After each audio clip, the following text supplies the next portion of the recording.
거대 야당에 맞서 전의를 불태우던 새누리당, 요즘 야당의 목소리를 경청하고 과거의 행태를 사과한다며 갑자기 자세를 낮춰 눈길을 끌고 있죠. 낡은 정치 문자를 바꿔보자는 진심 어린 충정이라는 평가가 있는 반면 진정성이 의심스러운 정치적 제스처라는 등 반응이 엇갈리고 있습니다. 이상일 전 새누리당 의원, 박수현 전 더불어민주당 의원 두 분 모셨습니다. 어서 오십시오. 안녕하십니까. 오늘 국민의당 박지원 비대위원장이 세 번째 국회 교섭단체 연설을 했습니다. 박 대통령의 국정운영 방식 전환, 사법개혁, 남북정상회담 개헌 등 여러 이슈를 꺼내 들었습니다. 박지원 비대위원장의 이야기, 연설 먼저 듣고 대담 진행합니다. 박근혜 정부 3년 반은 고통과 질곡이었습니다. 민주주의, 서민경제, 한반도 평화는 모두 무너지고 있습니다. 우리는 지금 성장 절벽, 재정 절벽, 인구 절벽, 3대 절벽에 서 있습니다. 바보야, 문제는 경제야. 이 말은 미국 상황입니다. 이제 국회를 바꾸고 정치의 새 판을 짤 때가 되었습니다. 대통령께서 변하시면 정치가 바뀝니다. 정치가 바뀌면 국민이 행복해집니다. 박지원 비대위원장, 대통령이 바뀌면 정치가 바뀌고 정치가 바뀌면 국민이 행복하다라고 이야기를 했습니다. 박 비대위원장이 예고했던 대로 정치에 비중을 둔 국회 대표 연설이었는데 이 의원님, 어떤 부분을 가장 주의 깊게 들으셨습니까? 문제는 정치야 이런 말씀을 하셨고, 이 정치의 중요성, 패권 정치, 대립 정치를 좀 청산하고 협치를 하자는 뜻 아니겠습니까? 그런 점에서는 저는 아주 정확한 진단을 하셨다라는 생각을 합니다. 지금 보셨지만 저희 여당 입장에서는 좀 듣기가 불편한 말씀도 많이 하셨어요. 예. 그럼에도 불구하고 저도 새누리당 대변인을 했지만 이 새누리당 대변인이 야당의 한 축을 맡고 있는 박지원 대표의 말씀을 존중한다 이런 이야기를 했는데 큰 맥락에서는 존중하고 싶습니다. 다만 사안별로는 또 생각이 다른 것들이 있고 또 이 문제야말로 사실은 국회에서 다 녹아내야 할 문제라고 생각을 합니다. 박 의원님은 어떤 부분을 좀 집중해서 들으셨나요? 이게 역시 대통령이 바뀌면 정치가 바뀐다라는 말이 가장 크게 닿는데, 어제 더불어민주당이 추미애 대표가 민생과 경제에 상당 부분을 할애한 연설을 하면서 국민의당의 논평을 보면 제1야당답지 않다라고 하는 논평을 했지 않습니까? 정치 현안이 빠졌다. 어제 그런 논평을 내놓을 때 오늘 박지원 대표의 연설에는 역시 정치 현안 중심으로 가겠구나라는 예상은 충분히 했었는데 역시 아주 민감한 정치 현안들을 많이 다루셨던 것 같습니다. 그것이 대통령이 바뀌면 정치가 바뀐다 이렇게 표현하신 것 같고, 결과적으로 이 정치 현안을 풀어내는 모든 것에는 청와대의 의지와 대통령의 시각의 변화가 중요하다는 주문을 하신 것으로 그렇게 보고 있습니다. 역시 더불어민주당의 민생 중심 대표의 연설과 국민의당 박지원 대표의 정치 현안 중심 연설, 이것이 야당의 어떤 서로 보완 관계를 단적으로 보여주는 것이다 이런 평가를 좀 하고 싶고, 한 가지 덧붙여서 말씀드리고 싶은 것은 새누리당의 논평이 어제 추미애 대표의 연설 때 정말 야유를 하지 않고 박수를 쳤다거나 오늘도 좋은 논평을 내시는 거 보면 이렇게만 국회가 됐으면 좋겠다, 국민이 행복하겠다 이런 생각을 하고 있는데 아까 제일 먼저 앵커 멘트에서 나왔듯이 이것이 아주 그 변화의 시작이길 바라고, 이것이 어떤 일시적 정치적 제스처가 아니기를 바라고, 또 사실은 얼마 전에 정세균 대표의 개회사에 대해서 새누리당 의원님들이 국회의장실을 점거하다시피 한 이런 일이 있었지 않습니까? 그거에 대한 후폭풍을 좀 만회하고자 하는 그런 측면도 있지 않았나 이런 생각을 하면서 지켜보았습니다. 진정성이 있느니 없느니 하는 거는 이제 앞으로 저희들도 그 진정성을 보여줘야 될 문제이고, 저희들이 듣기 불편한 이야기들이 꽤 있었음에도 불구하고 어제와 오늘 그래도 야당 두 대표의 말씀을 존중한다는 뜻을 밝힌 거, 그거는 상당히 품격이 있고 어른스러운 이야기죠. 제가 국회에 있을 때 보면 우리 박 의원님도 계셨지만 본회의장이 사실은 여당이 나오든 야당이 나오든 좀 서로 비판하는 이야기, 공격하는 이야기를 하면 야유하는 분들이 있었죠. 꽤 계십니다. 그런데 고정적인 멤버들이 계세요. 물론 그런데 저는 그런 생각을 늘 해봤습니다. 내가 그분 말씀에 동의하지는 않아도 국민의 대표인데 그분도 들어줄 아량은 있어야 되겠다. 그리고 또 열심히 듣다 보면 생각하다 보면 거기서 야당의 생각을 알 수도 있고 이러다 보면 우리가 해법을 모색할 수 있다는 거죠. 그런데 국회에서 너무 분노의 언어가 지금 판을 치고 있기 때문에 우리가 대립을 하고 갈등을 하고 그것 때문에 정치 불신이 생기고 하기 때문에 오늘 박지원 대표가 여러 가지 새로운 문화를 좀 만들어 나가면 좋겠다. 여러 가지 이제 안건, 여러 가지 이제 이슈를 좀 화두를 던졌는데 그 중에 보니까 한반도 긴장 완화를 위해서 남북 정상회담을 해야 된다. 또 개헌을 추진하는 것이 박 대통령 남은 임기에 해야 될 일이다라고 얘기했습니다. 네네. 현실성 있는 이야기라고 보십니까? 그러니까 사실은 남북 문제를 우리가 어떻게든 좀 풀어가야 되겠죠. 그러나 이제 이 타이밍과 국면이 중요한 것 같아요. 지금 뭐 엊그제도 유엔에서 지금 또 한 번 제재 결의가 나왔는데 북한이 계속 대량 살상 무기를 개발하고 도발하는 지금 상황. 물론 그걸 풀어내기 위해서 정상회담을 하라 뭐 이런 말씀을 하실 수는 있는데 한번 이 북한이 과연 정상회담을 해서 과연 달라질 수 있느냐의 문제. 그런데 또 하지도 않고 왜 그런 걸 미래 지뢰 그런 이야기를 하느냐 이렇게 말씀하실 수도 있는데 김대중 정부에서 또 주요한 역할을 하셨던 박지원 대표로서는 하실 수 있는 말씀이라고 봅니다. 그러나 정상회담 문제는 사실 이 고도의 정치력이 필요하고 고도의 판단이 필요하기 때문에 뭐 이걸 성급히 그에 대해서 응답할 필요는 없다고 보고 개헌 문제와 관련해서 저도 개헌 필요성은 있다고 생각합니다. 이제 내년 이제 대선 국면에 들어가면 여러 대선 주자들께서 개헌에 대해서 자기의 생각을 밝힐 겁니다. 그리고 국민의 공감대가 이제 조성이 어떻게 되느냐가 중요한 문제이기 때문에 뭐 개헌에 대해서는 뭐 늘 이야기할 수 있는 주제라고 생각을 합니다. 예, 그 조금 전에 국회에서 서로 상대방 대표의 연설할 때 박수를 쳐주고 격려하는 이런 모습, 뭐 진정성이 없다고 드린 말씀이 아니라 충분히 진정성이 잘 아름답게 보았습니다. 그것에 대해서 좀 그렇게 잘 정착이 되기를 바란다는 말씀을 다시 한번 똑같은 말씀을 드리고 남북 정상회담이라고 하는 거 굉장히 저는 아마 지금 새누리당이 정권을 다시 만들기 위해서 유일하게 시도해 볼 수 있는 남은 카드가 남북 정상회담이라고 하는 생각을 가지고 저는 이 국면을 좀 지켜보고 있었습니다.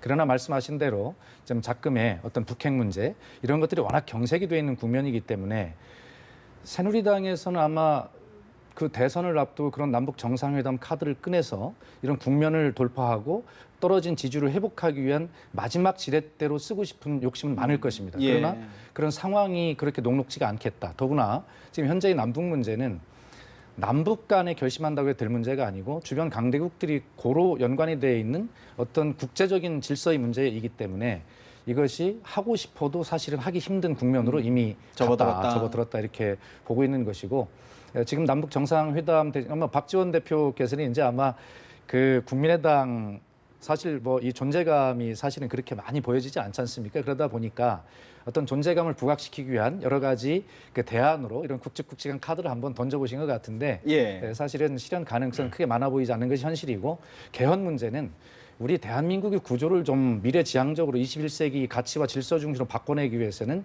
이미 87체제로 명칭되어지는 이 한 20년 이상 대원 이 체제를 좀 잘 합의해서 빨리 바꿀 때가 되었다. 다만 이것이 대선 후보들 간에 서로 이해나 유불리 이런 것들과 연관이 되면 굉장히 어려운 문제가 될 텐데 어떤 지도자가 이 개헌 문제를 진정성 있게 자기 손해를 보면서 국민께 호소하는 분이 결과적으로 지도자가 될 가능성도 많고 국가의 미래를 써나갈 가능성이 있다. 이렇게 보고 있습니다. 고고도 미사일 방어 체계 사드와 관련해서 박지원 대표 국회에 맡겨서 결정하자. 이게 국민의 부담, 정부의 부담도 덜어주는 길이다라고 말씀을 하셨거든요. 어떻게 평가하십니까? 결국 그렇게 될 것입니다. 결과적으로는 이제 그 성주에서 제3지대 이것이 이제 되는데 그것은 결과적으로 이제 비용이 들어가는 건 아니겠습니까? 현재 추측으로는 약 1,000억 원 정도 이 비용이 들어갈 거 예측이 된다고 하시는데 그 정도 비용이면 재원이면 당연히 국회에서 논의가 돼야 되고 국회의 동의가 또 필요한 사항이 될 것입니다. 그래서 자연스럽게 이 사드 문제는 사실은 저는 그렇게 생각합니다.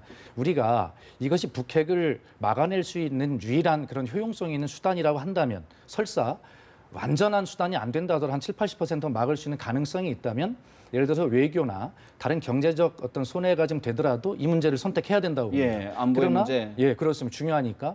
그러나 지금은 아직 그런 것들에 대해서 정확한 결론이 나지 않은 상황이거든요.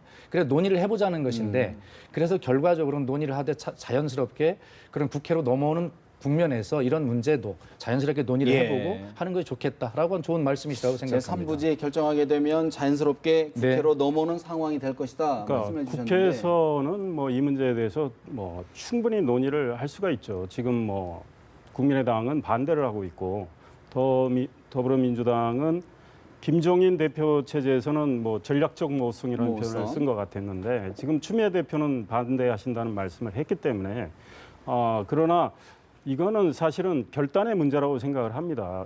과거 노무현 정부에서 전시작전권 이양했을 때 사실 저희 당시 한나라당과 이제 소위 우파 보수층에서는 굉장히 좀 불안해하는 측면이 많았고 반대하는 여러 가지 의견들이 나왔는데 지도자가 결단을 했던 거 아니겠습니까? 그러나 이제 그 이후에 이명박 정부, 박근혜 정부 들어서서 우리 한반도의 안보 현실을 감안해서 이제 예. 이 연기를 했던 것처럼 결국은 결단의 문제이고 그 문제와 관련해서는 국회에서 국민의 의견도 듣고 우리 의원들끼리 충분히 논의를 해야 되겠지만 국회에 뭐 동의를 얻거나 그거에 의해서 사드가 만약에 국회에서 동의를 하지 않는다. 그래서 사드 배치를 못한다. 그런 일이 벌어지지는 않을 거라고 않을 보고 것이다. 그렇게 해서도 안 된다고 봅니다.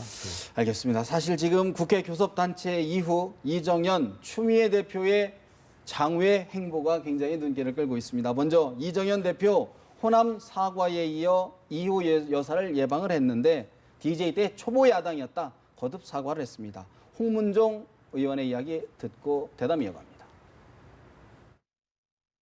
동진이 됐든 서진이 됐든 우리 당이 정북 정당으로서 거듭나기 위해서는 호남과의 어떤 형태로든지 간에 연대가 필요하고 화합이 필요하다. 특별히 내년 대선을 앞두고 그런 일들이 필요한 것이 아닌가라는 생각은 제가 보기에는 공감대를 형성하고 있는 것 같고요.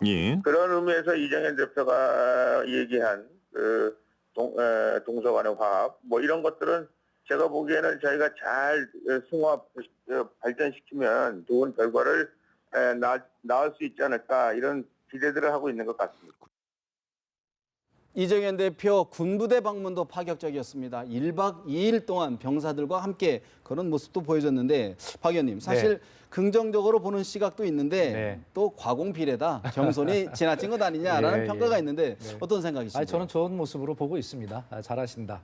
또 이정현 대표가 당 대표가 되기까지 과정을 보면 참으로 감동스러운 개인의 스토리들이 많이 공개가 됐지 않습니까? 선거운동의 방법도 그렇고 충분히 국민에게 울림을 줄 수 있는 그런 스토리를 가진 정치인이다 이렇게 보고 있습니다.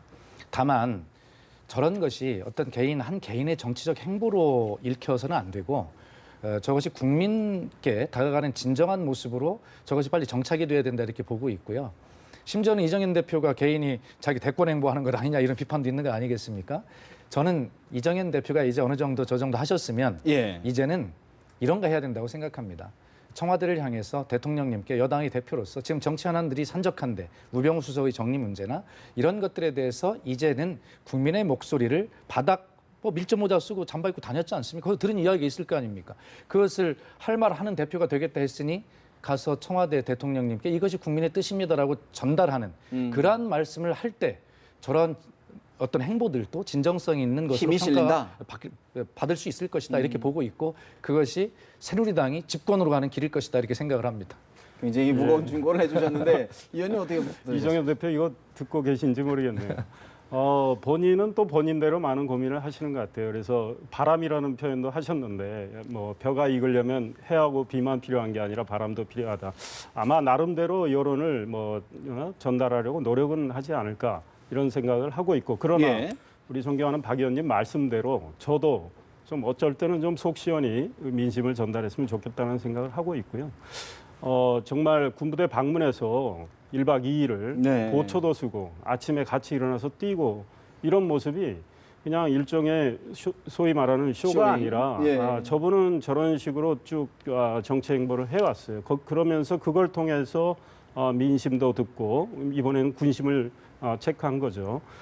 중요한 건 그렇게 해서 체득한 여러 가지 민심과 우리 국민들의 목소리를 정책으로 잘 담아내는 거. 그래서 정말 실천으로 보여주는 거.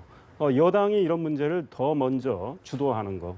그래서 야당에게 설명하고 같이 힘을 모아서 국회에서 생산적인 입법으로 예. 보여주는 거. 이게 중요하다고 생각합니다. 그래서 뭐 여러 가지 지금 대표되고 많은 민생 행보를 하고 있는데 저는 예. 이제 주의 깊게 보고 있습니다. 저런 행보들이 어떤 성과물로 나올까, 어떤 결정체가 될까 이런 거를 주의 깊게 보고 있는데 사실 지금 아마 잘 네. 하시지 않을까 생각합니다. 당내에서 지금 벌써 이미 서진 전략을 펴고 있는 것 아니냐. 이미 호남을 네. 바탕으로 해서 충청연대 어떻게 보십니까? 저도 호남 출신입니다. 전라남도 한평에서 초등학교 나왔는데 서진이란 말은 솔직히 좀 불편합니다. 왜냐?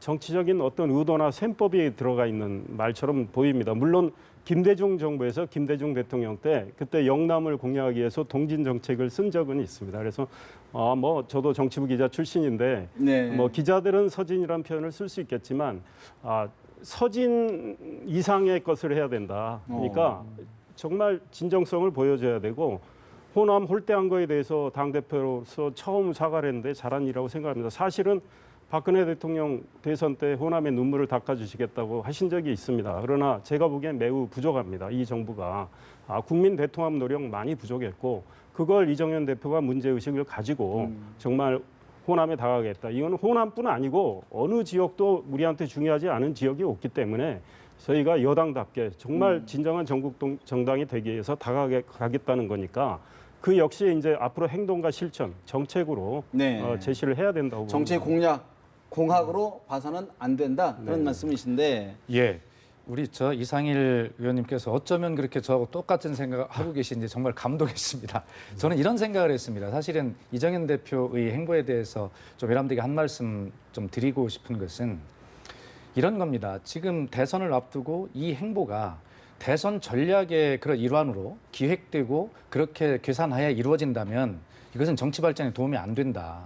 이것은 20세기식 낡은 구태 정치의 모습이거든요. 여야 야나.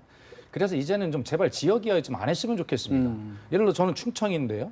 아니 지금까지 우리나라 정치가 지역을 기반으로 한 정치를 보면 영남과 호남 이야기만 나왔지 충청은 이야기가 나오지 않았습니다. 오히려 푸대접 받고 무대접 받다면 충청이 그렇게 된 것이지. 그러나 이야기 안 합니다. 이제는 자 호남이 그동안에 소외돼 왔던 거 가서 말씀하고 보듬고 통합을 위해서 중요한 일입니다. 예. 그러나 이제 지금부터 대선 후보가 되고자 하시는 분들이나 당의 지도자 이런 분들은 이제 지역에 근거한 발언이나 이런 행보 안 했으면 좋겠다. 그것이 정말 대한민국 전체를 통합으로 가는 예. 전체를 놓고 미래로 어떻게 갈 것이냐라고 하는 그런 가치와 정책, 질서 이런 중심으로 지도자들이 이야기를 해야지 예. 저렇게 가서 호남에 가서 저렇게 한두 번 갔다 오면 표 됩니까? 그런데요. 추미애 지금 더불어민주당 대표도 이후 여사를 예방하고 또 군부대를 방문했어요. 네. 일각에서는 안보 호남 구애 행보 아니냐. 아니 그러니까 그것이 여야를 구분하지 아니하고 않고. 똑같이 제가 말씀을 드리는 것입니다. 당연히 뭐 처음에 이제 대표가 되시거나 이렇게 하면 하는 행위적 절차는 있을 것입니다. 그러나 거기에서 그쳐야지 저것이 대선 표를 얻기 위한 전략, 저것은 속임수이거든요. 여나 야를 떠나서 그런 것이고 지금 이정현 대표께 한마디 말씀을 드리면 그 DJ 때 초보 야당으로서 정말 죄송했다라는 사과 저런 것도 질서 있게 하셔야 됩니다. 저것이 제스처로 느껴지지 않도록 불쑥 가서 이호 여사께 그렇게 말씀드리는 것 물론 그것도 인정할 수 있습니다만 좀 더 질서 있게 정리할 건 정리하고 대표답게 그렇게 하면서 그래야 진정성이 느껴지고 동의가 될 수 있고 앞으로 나아갈 수 있는 길이 있다 이런 말씀을 드리고 결론적으로 말씀을 드리면 좀 더 좀 큰 정치 이런 모습들로 우리가 좀 함께 여야가 함께 가야 되겠다 이런 말씀을 드립니다. 저는 사실은 우리가 개헌 필요성 아까 이야기도 나왔는데 우리가 이제 존경하는 박수현 의원님 지역 이야기를 하는데요. 우리 지역 패권주의가 굉장히 문제가 돼 있는 상황이에요. 그래서 과거는 영남 정권, 영남 패권주의, 뭐 호남 정권, 호남 패권주의 나왔는데 이 대한민국 국토는 지금 충청도까지 그 밑으로는 정말 폐허가 되고 있습니다. 그래서 이 지역 패권주의로 없애려면 이 차제 행정구역 개편도 필요하다는 생각을 하고 있습니다. 근데 이 얘기는 뭐 나중에 이야기를 해야 되지만 우리 박 의원님 말씀대로 정치인들이 지역의 표를 의식해서 자꾸 지역주의를 조장하는 것은 바람직하지 않다고 보고 다만 저희 새누리당은 현실적으로 영남이 다수입니다. 그리고 새누리당의 의사결정은 영남 출신 의원들이 많이 합니다. 왜냐하면 중진들이 다 거기에 있어요. 그러다 보니까 영남당 마인드가 존재하고 있는 건 부인할 수 없습니다. 네. 거기서 안일함이 생긴 측면도 있습니다.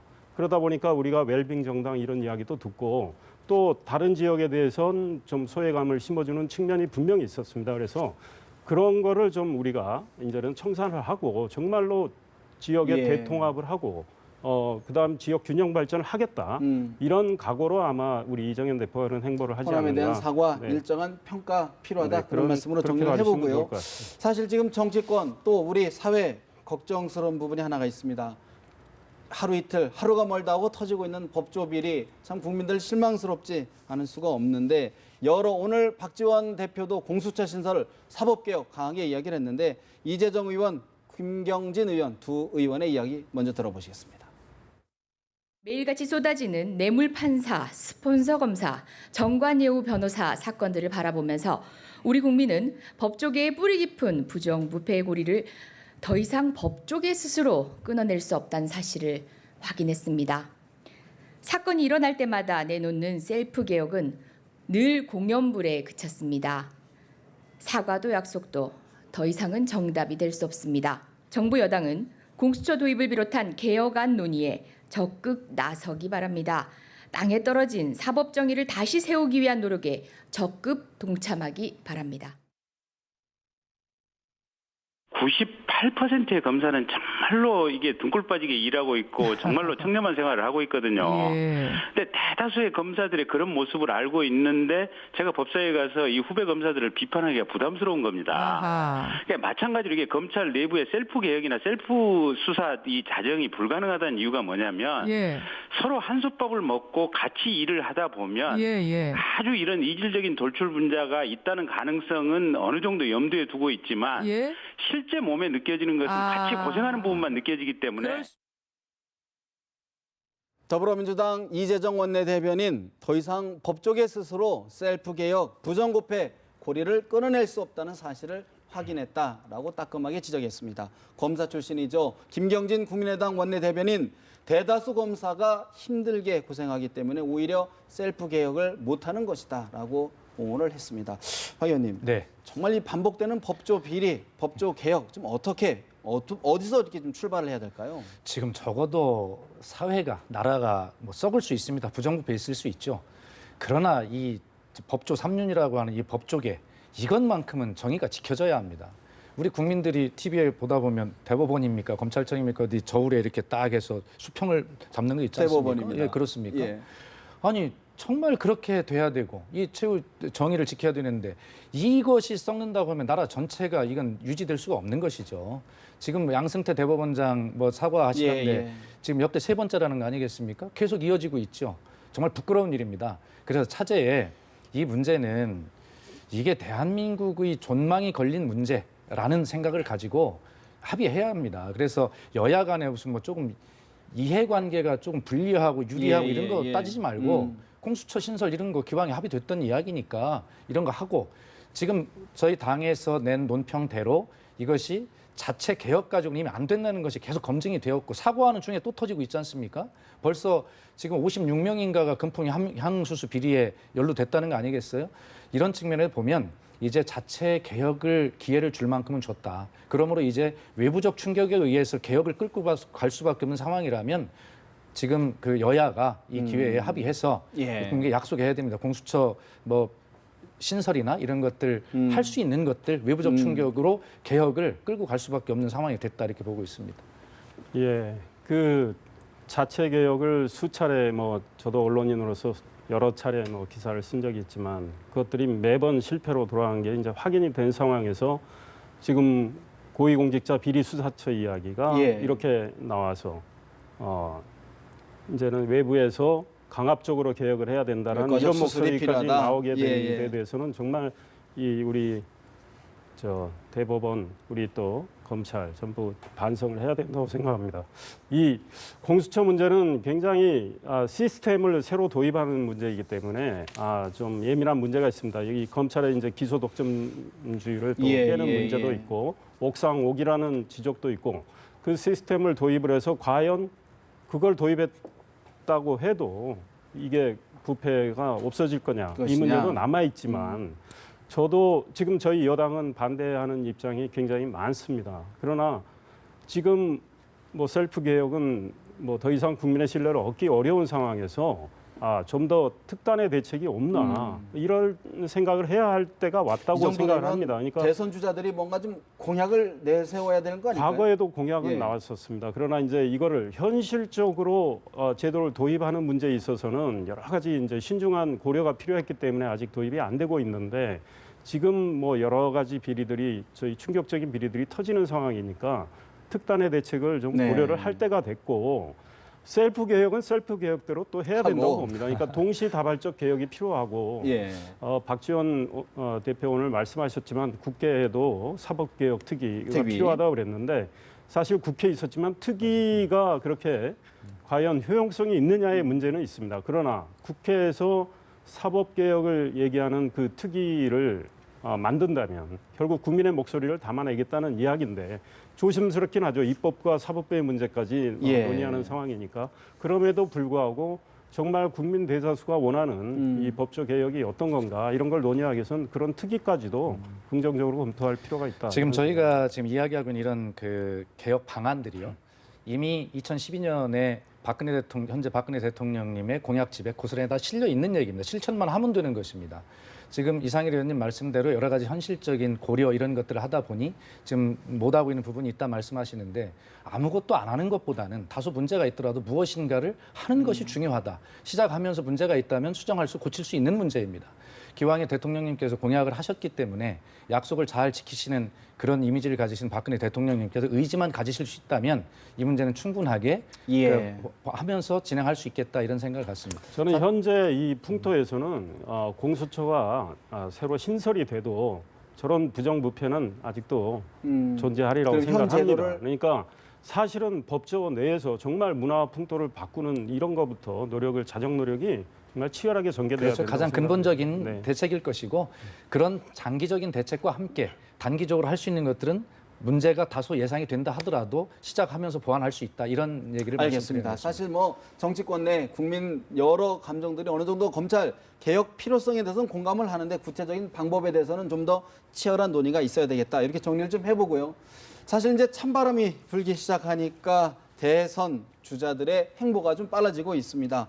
여러 주자들이 점차 목소리를 높여가고 있는데 이 의원님 지금 새누리당 전 대표인 김무성 전 대표 사실 네. 뭐 증세는 실패한 사이비 처방이다. 사실 그동안의 좌클릭 행보하고 좀 다른 목소리를 네, 내고 네, 있거든요. 네, 네. 또 유승민 의원하고도 좀 다른 목소리인데 어떤 네. 의미의 포석으로 보십니까? 김무성 전 대표가 어제 그 말씀하셨죠. 격차 해소 경제 교실이라는 걸 만드셨더라고요. 그 두 번째 네네. 아마 공부에서 그런 거 말씀을 하셨는데 김무성 전 대표가 대표 시절에는 상당히 보수적인 목소리를 강하게 냈는데 대표에서 물러나신 이후에 좌클릭을 많이 하셨어요. 그래서 예.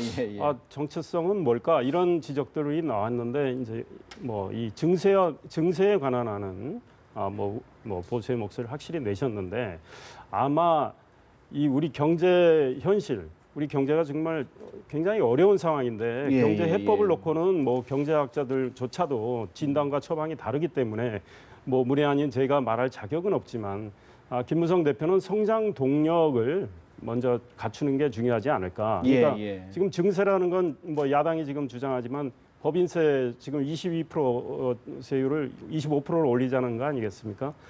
그랬을 때 우리 경제에 미치는 충격이랄까. 대한민국 경제 구조는 현실적으로 대기업 중심 구조가 돼 있는 현실이니까 그걸 무시할 수 없으니까 증세는 좀 신중히 생각해야 된다. 이런 맥락에서 말씀하신 것 같아요.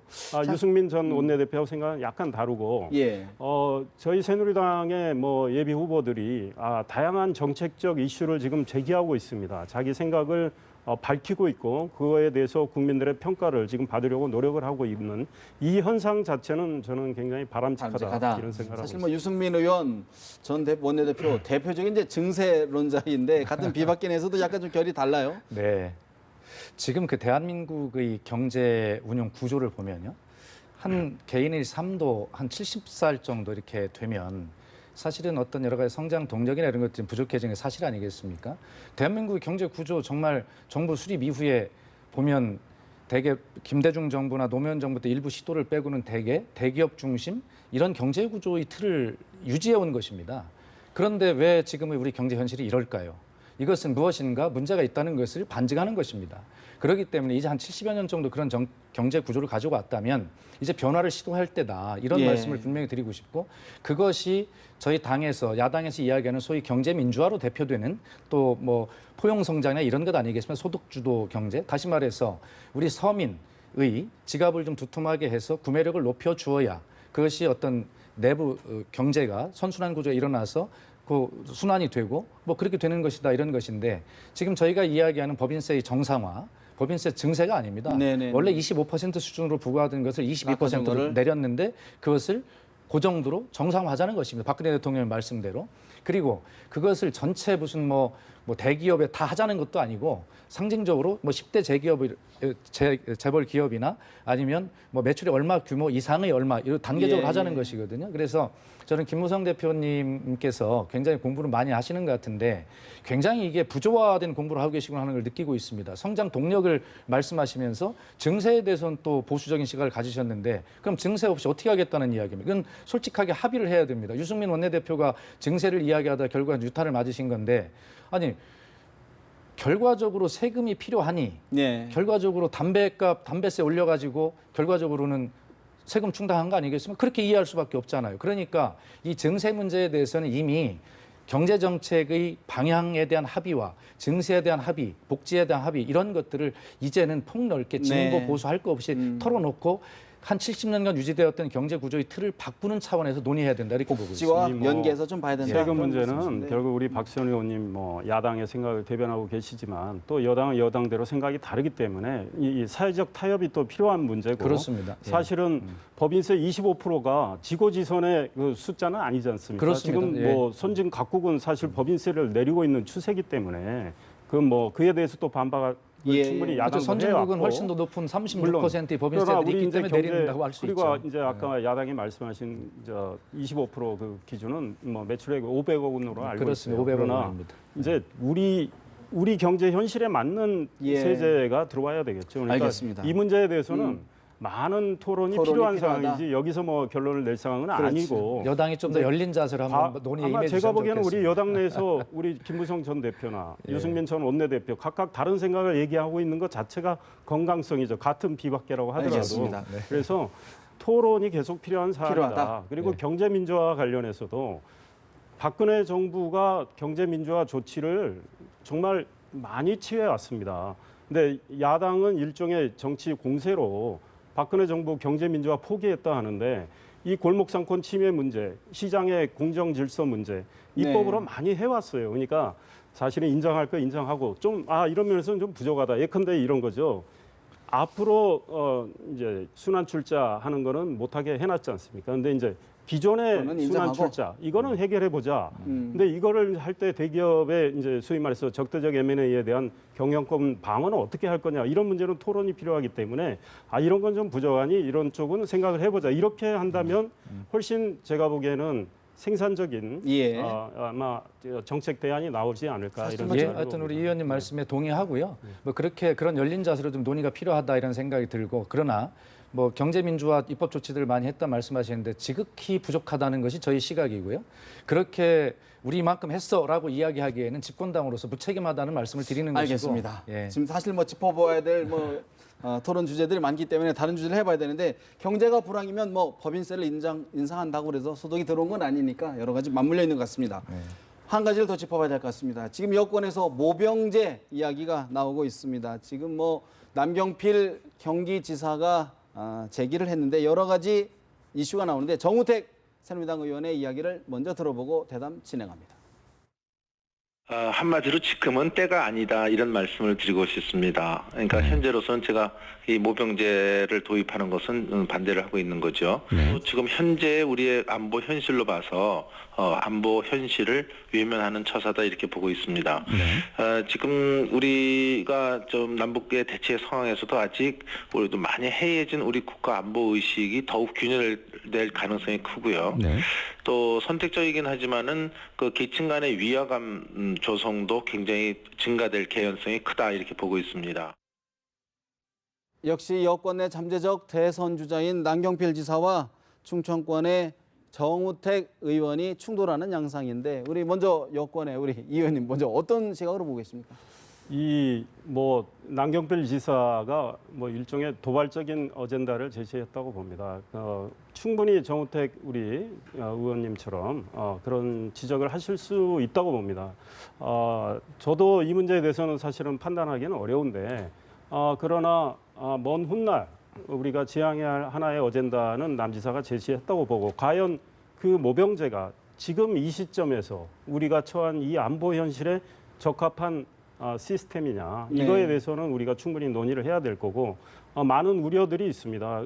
북한은 지금 성군 정책을 쓰고 있고 대량 살상 무기를 계속 개발하면서 도발을 뭐 강화하고 있기 때문에 이런 상황에서 우리가 지금 뭐 인구가 줄고 있는 이런 것까지 염두에 둔 모병제를 지금 도입하는 게 과연 시기적절하냐 이런 면에서는 충분히 토론을 해봐야 되고 야당에서 과거에 김종인 전 대표도 모병제 이야기를 하셨는데 아마 야당에서도 이 문제에 대해서는 찬반이 엇갈리지 않을까 이런 생각이 듭니다. 이 문제는 굉장히 민감한 문제이기 때문에 또 저희들이 전문가도 아니기 때문에 그냥 느낌만 말씀을 드린다면 언젠가는 논의될 문제이긴 하나 지금 대선을 앞두고 또 북핵 문제 등 여러 가지 동북아 질서, 남북 관계가 경색된 과정에서 논의하기 적절한가 하는 문제는 뭐 이의를 제기할 수 있다고 생각을 합니다. 그러나 남경필 지사가 아마 이런 문제는 아마 미래 대한민국을 이끌어갈 지도자 중에 한 사람이기 때문에 이런 문제에 대해서 아마 어젠다를 한번 던지는 그것은 아마 본인의 어떤 정치적 존재감을 좀 부각시키는 측면에서도 충분히 노림수가 있지 않나 생각합니다. 그런 부분들이 개헌, 뭐 예를 들어서 경제민주화 이런 부분들과 맞물려서 이른바 제3지대론으로 번질 가능성은 어떻게 보십니까? 뭐 그것도 충분히 있다고 생각합니다. 엊그제 뭐 언론에도 보도가 됐습니다만 김종인 전 대표가 제가 비서실장을 했지 않습니까? 그래서 전당대회 이후에 물러나시면 첫 일정으로 제 지역인 공주에 저를 찾아오셔서 말씀을 좀 나누었습니다. 근데 제가 이런 말씀을 드렸습니다. 당분간 하여튼 연말까지는 다른 정치적 행보보다는 경제 민주화를 상징적인 언어로만 말씀하셨지 구체화된 입법으로 말씀하시는 것이 부족하기 때문에 국민들께 다가가지 않는다. 우리가 집권할 수 있는 길은 경제 민주화의 전도사인 김종인 대표께서 그런 현실적 국민의 가슴에 와닿는 피부에 와닿는 경제 민주화 입법적 지지를 통해서 그렇게 할 수 있다면 충분하게 우리 더불어민주당의 집권 능력도 가능성을 높일 뿐만이 아니라 김종인 대표 자신의 그런 제3지대 어떤 정계 개편론 이런 것도 추동할 수 있는 힘이 거기서 생길 수 있으니 당분간 이것에 집중했으면 좋겠다 이렇게 말씀을 드렸습니다. 김종인 전 대표 말씀 의미심장한 측면이 있어요. 그 플랫폼 이야기를 하셨잖아요. 자신이 킹메이커 역할을 하시겠다는 취지고 또 뭐 킹을 할 수도 있다라는 뭐 그런 시사도 하셨는데 지금 더불어민주당 구조를 보면 이번에 추미애 대표 선출 과정에서 봤듯이 사실상 문재인 후보가 대통령 후보로 문재인 전 대표가 대통령 후보로 확정돼 있다고 저는 봅니다. 그럴 때 우리 김정인 전 대표의 공간은 굉장히 좁아지고 그래서 이제 그분이 뭐 친문으로 가면 제3지대가 뭐 더 커질 수도 있다. 이제 이런 말씀을 하신 거고 제3지대에서 공간을 찾으려는 분들은 제3지대를 키워가려고 하겠죠. 그러나 현재로서는 제3지대의 폭발력을 예측하기는 어렵다. 사실은 아직은 마이너 주자들끼리 뭐 이제 이합 집산하는 양상으로 나타날 가능성이 있기 때문에 그게 어느 정도의 파괴력이 있을지 현재로서는 뭐 이재명 성남시장도 지금 대권 도전을 선언했는데 문재인 전 대표로 굳어졌다 그런 생각을 가지시는 거죠? 저는 뭐 문재인 전 대표가 더불어민주당 대통령 후보로 될 가능성이 매우 크다 이런 생각을 하고 있습니다. 현실적으로 부인할 수 없지만 결과적으로 2002년 대선에서 그 대세론으로 굳어졌던 이인재 후보를 불과 한 10% 정도에 불과하던 노무현 후보가 꺾고 역동적인 승리를 하지 않습니까? 지금 안희정 지사나 박원순 시장, 이재명 시장 등 충분하게 그런 역동성을 당에 불어넣으면서 아름다운 경선을 해서 이변을 만들 가능성은 충분히 있다 이렇게 말씀드립니다. 우리 또 박수현 의원님께서는 또 안희정 지사하고 친구 사이시기 때문에 이런 말씀을 당연히 하실 수 있는데 알겠습니다. 반면에 2012년 대선 때는 또 달랐습니다. 사실은 저희 당에 뭐 박근혜 대통령 또 저쪽에 뭐 그 당시는 민주당이었죠. 민주당의 문재인 전 대표 해서 이분들이 대세론을 다 굳혀놓은 상황이었기 짧게 한 때문에 말씀만 드리면 이번에 제3지대로는 충분히 가능성이 있는데 저는 전제 조건 하나를 좀 더 보고 싶습니다. 지금 현재 제3지대에 모일 가능성이 있는 분들에 플러스해서 새누리당에서 친박 일변도의 당 운영에 불만을 품은 비박들이 여기에 네. 합쳐진다면 충분하게 알겠습니다. 그럴 수도 예, 있죠. 하나만 파괴력이 있을 수 여쭤보겠습니다.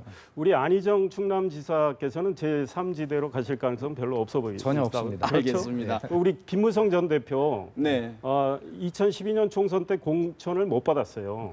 그래서 본인이 많은 고민을 했습니다. 근데 탈당설도 나왔고 신당설도 나왔죠. 네. 그러나 본인이 백의종군 했습니다. 그리고 본인은 이 안에서 알겠습니다. 승부를 걸겠다고 했고 남경필 지사 마찬가지입니다. 당에서 승부한다고 했습니다. 네. 손학규 전 고문 20일 날 사실상 고별 강연을 한다고 합니다. 제3지대론 주목하겠습니다. 두 분 말씀 여기서 줄이겠습니다. 고맙습니다. 감사합니다.